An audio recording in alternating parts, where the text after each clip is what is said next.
for it. And Rini, you introduce Ayse and then go from there. Yes, I will. Thank you. Okay, thank you so much. I'm honored to introduce Professor Aysin Bilgin from Macquarie University. She has a lot of degrees from Bachelor in Engineering, MBA, Master in Math, PhD, Postgraduate Diploma.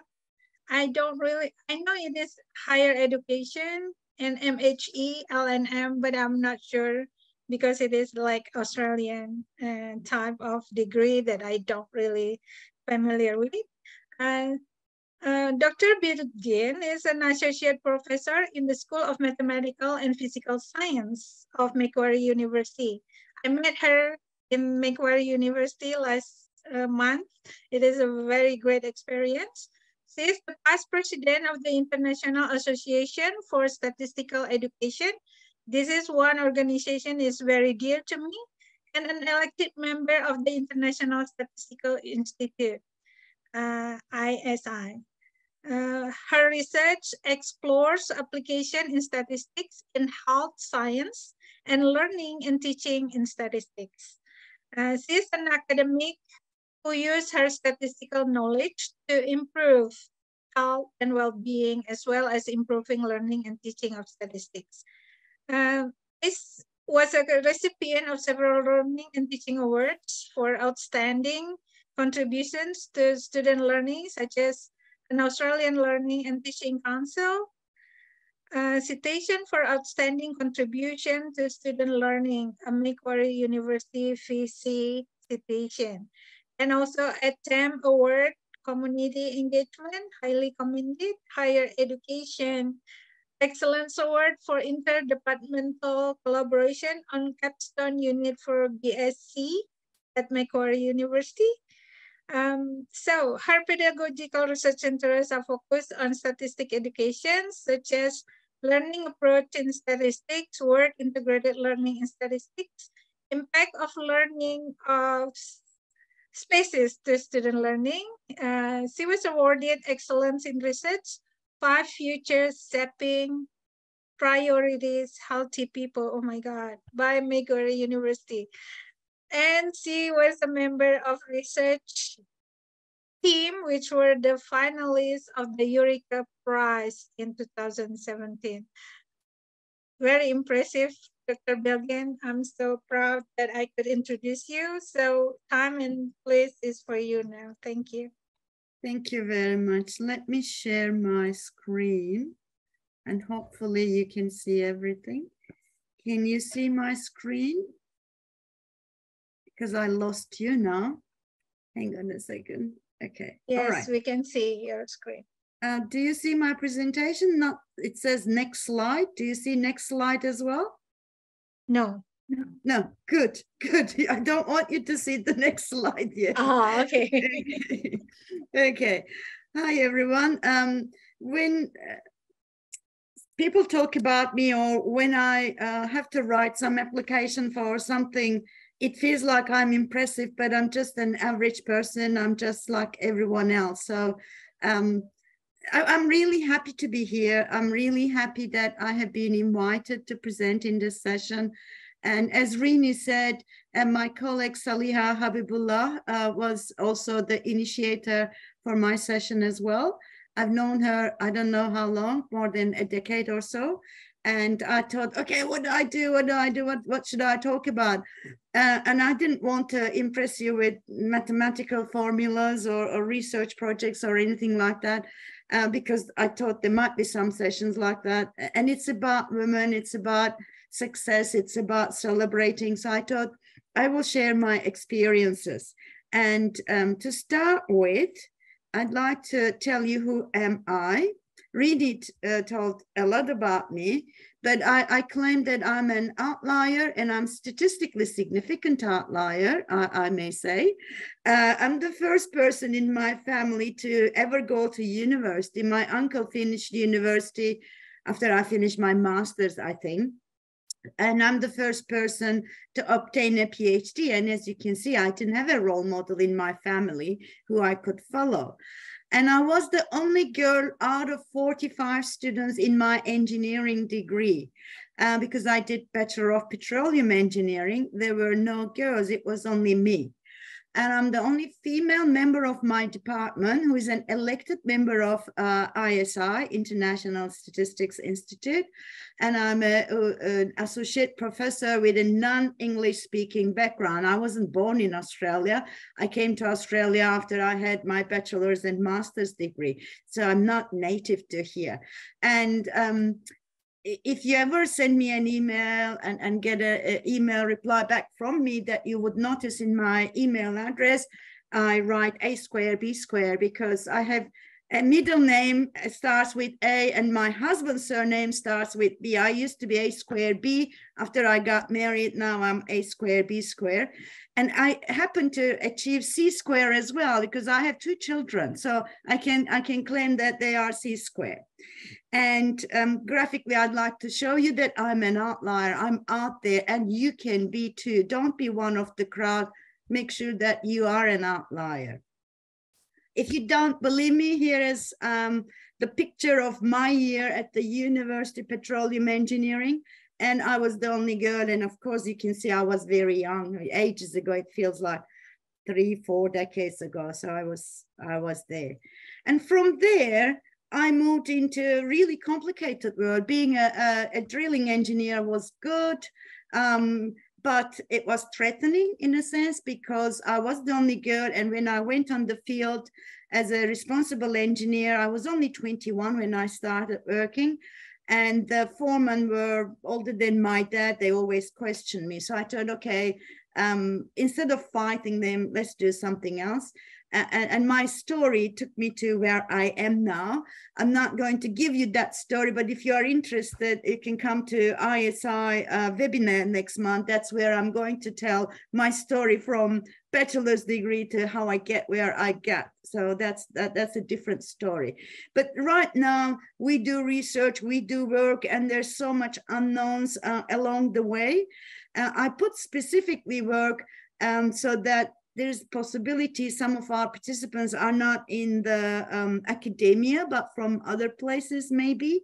But our work, research, is not just our only work. Supposedly it is 40% of our work, and we do everything else like teaching 40% and anything else on top of it. So as a matter of fact, we have 2.5 jobs, which we should be fitting in 1 working week, which never happens, but that's what we do. And since I'm in academia, and I assume many of you are too, I'd like to mention some of the criteria. What do they mean successful in academia? Whatever you do, whatever they claim, they always look at your citation index. I've just took those from Google Scholar, and they compare you. So be prepared and prepare your own comparison. Otherwise, they'll compare you anyway, and they might be comparing apples with oranges, apple with potatoes, who knows? And you make sure that you find people from your area, your kind of research, and create some comparison metrics. It is not easy. It is hard to do that, but over time you will be able to do that. And you should always change this as well because things keep changing. You get better, maybe they get better too. And that's one index. And also you should always be prepared with the learner evaluation of your units, keep track of those things. If university that you work is not organizing it, make sure you do. And you keep updating it. I've just categorized it with the 1st year, 3rd year, and master's units. I noticed I hardly taught 2nd year unit. I don't know why. I like jumping maybe. And then learner evaluation of teaching. I'm not sharing with you any peer evaluations, but they are really useful if you ask your peers, and they don't have to be from your area. Since we are really now multidisciplinary. Stats goes to anywhere and everywhere. We like to play other people's backyards. So if you are using an example from biology, maybe ask a biology colleague to come and observe your teaching. If you're doing something to do with health or business, just you can call in someone else, but you always need to prove how good you are. Just saying you're good is not good enough. They don't see you, and you have to always write a story that is cohesive, talking about you. So it's really, really important. And then they also mentioned, this is the 0.5 part, industry and community engagement of our work. We have to be engaging with our communities, professional organizations, government agencies as advisors, or in their boards as a member or something like that. So even if you just do research or teaching, you'll get nowhere. So you need more things to be doing. This is one of the recent promotion criteria in my university. Now they split it in 5-dimension scholarship discovery, mainly the research, scholarship integration, research in your teaching, scholarship of teaching is about teaching, scholarship of application, how your research is impacting the outside world, outside the academia, and then leadership and citizenship. And without having any points in your leadership and citizenship, you are doomed. So you can't put your head in the sand and do whatever you like to do and then get promoted or noticed or anything like that. And since Korean colleagues and Japanese colleagues were talking about success of females and how we have only small proportion of females in STEM jobs and things like that, as these presentations were happening, I quickly looked at some of the resources I remember seeing. Unfortunately, this is not up to 2022 or 2023, but that's the latest available. I attended one of the seminars in my university, and they shared this graph with us. You can see that the promotion success rates, you can see that women are more successful in promotion applications compared to men, and you think this is a great achievement. And I'd like to ask you to think again, who is more successful?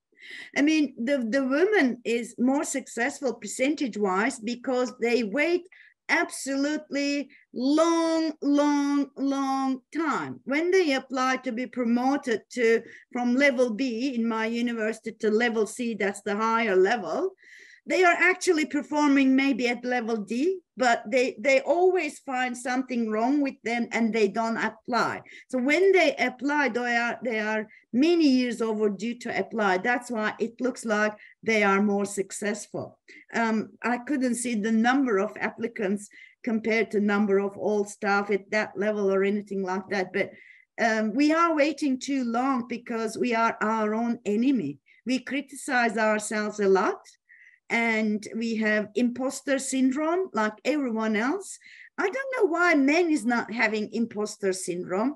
I haven't heard any man saying I have imposter syndrome, but I did some online courses in LinkedIn, a professor from US, professor from a European country, all females, they were saying, of course they have imposter syndrome. They're quite happily admitting it. And at times, who doesn't feel like we are an imposter? I mean, it just seems like we have achieved a lot and seems like, oh my God, maybe I didn't, or maybe I don't deserve to be where I am. So it's really important. We talked about cultures in Rini's presentation. I think we should look at ourselves independently, objectively from outside as well. Why did I show you all of these metrics, you wonder? Because I wanted to bring it to why you need, if possible, you need to increase your publications. To be able to do that, you need to create multinational, multi-institutional research collaborations. Because if you increase your publications, many things could go up, like your H index, visibility in the wild world, I'm going to claim, not just world, but wild world, because academia is a bit crazy. And maybe you will increase your chances of securing research grants, getting more HDR students, if that's your wish. And maybe you will be asked to give invited talk. And believe it or not, using the examples from your published research papers in your undergraduate courses, you can absolutely increase your student engagement. Because instead of talking about a 1970 textbook example from criminology in UK, if you talk about what you've done for the 15-year-olds in Australia, in my case, they are more interested to know the depression, anxiety, stress, and what helps you to identify in teenagers in Australia than the textbook examples. They specifically in Australia don't like the US examples because the measurements are on different scales, and who cares about baseball in Australia anyway. So it's really, really important that you concentrate on the culture of your country and bring your research into your teaching as much as possible. But to be able to do that, you need to have research. And how do we do that when we spend so much time on teaching? You have to manage your time really, really well. Whether you want to be a perfect teacher or not, you have to be a researcher in academia to be a good teacher as well. So I'm going to claim that you can form research collaborations regardless which country that you are in. And you can do that by having some ideas of what you want to do to start with. A good literature review helps, but attending conferences, webinars, seminars, reading also helps too. And if you can attend international conference in person, then you can get personal connections. The Zoom sessions in 2020 and the conferences, online conferences in 2020, after we were all locked down in our houses, worked really well because we knew people, but what we didn't know before the pandemic is the technology, and technology enabled us to connect with the people that we knew and we wanted to see anyway. I don't know how it worked for the people who were new to the community. I think they might have struggled a little because it's not the same thing seeing someone on Zoom than sitting down and having coffee together or talking about how hot in that room was that the presentation just took place and how wonderful the presentation was and so on and so forth. So it's really, really important to think about what you can do. I mean, coming to this webinar is really wonderful. What is a bit disadvantages in a sense that this is set up in a webinar system so people can come and go, so you don't see the other participants. But unfortunately, due to 24 hours range, it had to be done that way. But believe it or not, I mean, I did attend the Korean session as a participant, like the participants in this session now. And I wanted to get in touch with one of the presenters, and I wrote to the host and they put me in charge. I already got an email from the presenter, so we are in touch. So you can initiate such conversations. Don't be shy and make sure that you contact with people. I list some of the other things here is Ayse webinars, which I'm going to show you the link later on. And then ISI webinars as well. I also mentioned that I will be giving one there as well. And they have Women in Stats Committee too. But one thing that you have to be aware is everyone says I'm very busy, and we all are busy, but you can make time. You have to make time. Otherwise, it's not going to happen. Our job is such a way that we are juggling balls like in a circus. And sometimes we drop one ball, but make sure that you're not dropping really, really important ball. It's really important to be able to fit everything in. Okay, so international, interinstitutional collaborations have great advantages, like I do research in statistics education. So when I do that, when I am working with colleagues from other universities, our findings could confirm what I have discovered is not unique to my university. Rini talked about her university, but she also talked about how it is in the world. And similarly, in the Japanese presentation, they talked about how is in Japan and how is in the world. So when you do research, it's really good to be able to implement your research in a couple of countries at the same time, so that you can eliminate environment-related things or control for environment-related things. And if you come up with the same results in different countries, that tells you something. Your results are more meaningful than having them on your own place. And also when you work with multinational colleagues, like for me, having colleagues from Europe or US gives me 24 hours working day instead of 7-8 hours. Because when I go to bed, just before I leave my laptop, I can email what I have done, or if we are working on a shared document, I could let my colleagues know that I have finished working today, but they can work on it. While I sleep, they work. So when they sleep, I work. So the things move much faster, much quickly. And because you are working in a group, you know that you have to make time to make things happen. Otherwise, you feel guilty when you meet with them, having the regular meetings. Even if you do the job 24 hours before you meet with them, that is something. Because if you didn't have the meeting, it would have been delayed 24 days instead of 24 hours. And when you have this, your colleagues will be suggesting, we can submit in this journal, we can submit in this conference, so your presentations, your publications will absolutely be increased. I'm going to give you one example of a research team that I have created. I was so interested in understanding learning approaches in statistics. And I was interested when I was doing my postgraduate diploma in learning and teaching. Rini said she didn't understand what those things meant. So I did a postgraduate diploma in higher education, learning and teaching. So while I was doing that, I learned about learning approaches. I thought, okay, I wonder how my students' learning approaches are. And I did a study, and then I was teaching I surveyed first-year statistics students who they were in a service course. So they could have been doing science or business degrees or anything like that. And I presented this in my university learning and teaching seminar series prior to my conference attendance. And I said, but this is just one university, one classroom. Okay, we had 1,000 students, but still, it's just one perspective. What do?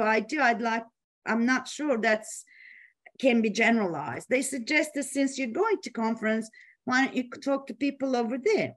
So after my conference presentation in ICOTS, International Congress in Teaching Statistics, the last couple of words were, I'd like to invite anyone who is interested to do research with me. At this conference, I was nobody. No one knew me. I wasn't I was member of Ayse, but just a member. I wasn't an executive committee, no ISI member, no nothing like that. I was just one of the contributed session presenters. And two people came to me, talked to me, and then I invited them to come to Australia in 2012. And they joined me, two from Argentina, two from Italy. We started working together. And then I got an email from Vietnam. Nguyen Tuan asked me whether he could join our group because he saw our publications. We met Kimo Vekalati in 2013 World Stats Congress, and Professor Sıtkı Gözlü was my master's supervisor from Turkey. He was visiting Australia. I asked him whether he could join, so he did join. He was teaching in the Master of Business Administration, so that was relevant. And I'm going to show you how our journey took place. So I visited my Italian colleagues in Florence. They live in a lovely place. And then we met in Hong Kong World Stats Congress. When I show these things, 99% of the time we had a presentation, at least one or more. And then we met in ICOT's Flagstaff. We had the session there, followed by Rio de Janeiro World Stats Congress. And then 2015 ISI annual report. I'm sure it's publicly available. If you find it, you would see us in that report. Page 32, it talks about us being the most multinational, multicultural research group. And then I attended International Congress of Mathematics Education in 2016, where Katerina was in a different study topic group, but presenting different things. But we just got together to chat how we are going. We were in Morocco as well. Unfortunately, I can't find the photos. I don't know where my husband stored them. Who knows? I'll find them one day. But after that conference, I went to Argentina to visit Maria again.